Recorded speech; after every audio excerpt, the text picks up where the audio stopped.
In this tutorial, I will show you how to change the hard drive in a Xerox 5955 printer.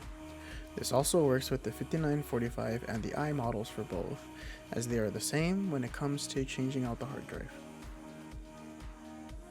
Oddly enough, it's been very difficult to find tutorials and videos for the devices I work with, especially this printer has been the most annoying so far.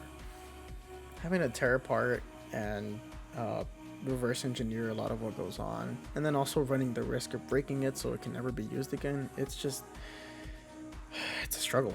And I know a lot of people share the same sentiment. So I am trying to make it my mission to make as many tutorials as possible for a bunch of these niche products that nobody can find tutorials for.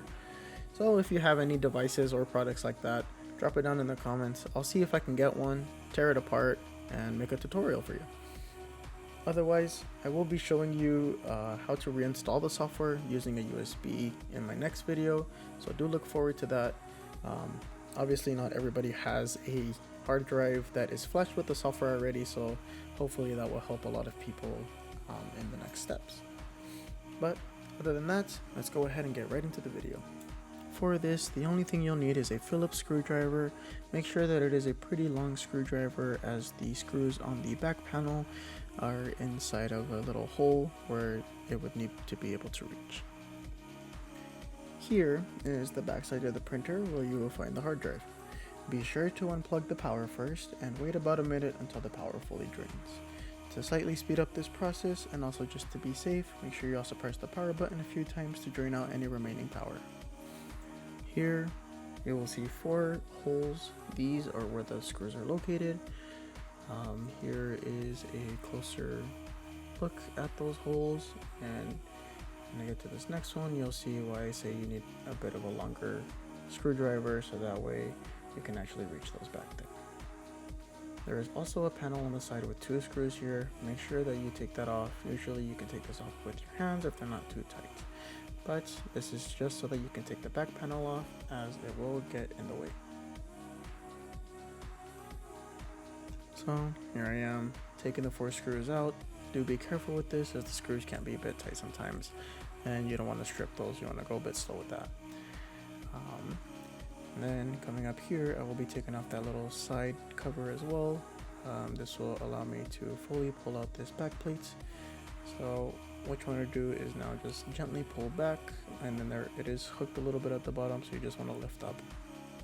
So here is the back. This is where the hard drive is located, and there are 4 screws in the corners that you want to go ahead and take off.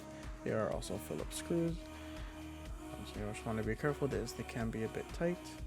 Here's me taking off the last screw, and make sure that you hold the panel unlike I did there, as it can fall on you. So here is the hard drive. There are 4 screws that are holding this in. There are also 2 screws that are holding that entire gray piece or silver piece there.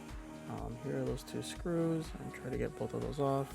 This first one was a little bit hard and tight and stripped. The second one came off a little bit easier.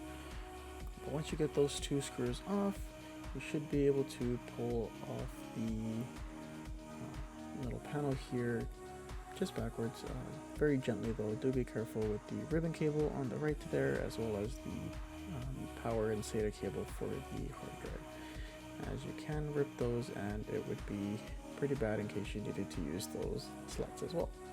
So here I am taking off the 4 screws.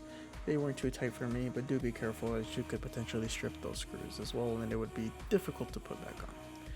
Once you have the 4 screws out though, you can go ahead and slide the hard drive out. Yours may be a disc one, but when you are taking out the power and SATA cable, do be careful, as you could potentially damage the pins. When grabbing the new hard drive, just make sure you put it in the same way that the other hard drive came out.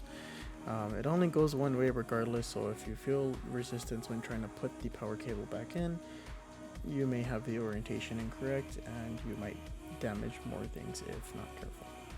Once you have that plugged in though, you can go ahead and slide it back in. Once it's in place, you can go ahead and start to screw in the hard drive back into place.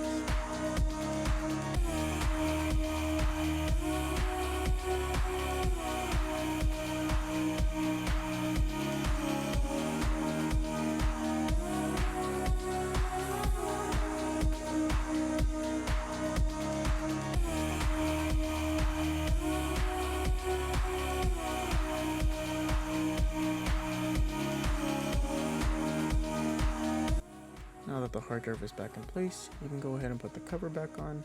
There are two little edges on the side here, so make sure that you hook and slide those into place before trying to screw this back in. Otherwise, it may be difficult.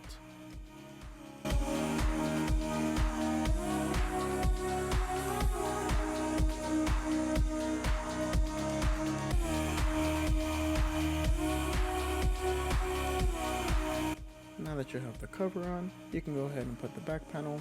There are two little tabs on the bottom here that need to slide back in before pushing this back. Once you get that in, make sure you put the 4 screws back in. It may help to have a magnetic screwdriver, or else you may struggle a little bit like I did on this top one here. But make sure to also put the side cover that was on the top left that you took off. And once you have that on, you should be all good. Go ahead and reinstall your software and your printer will be ready.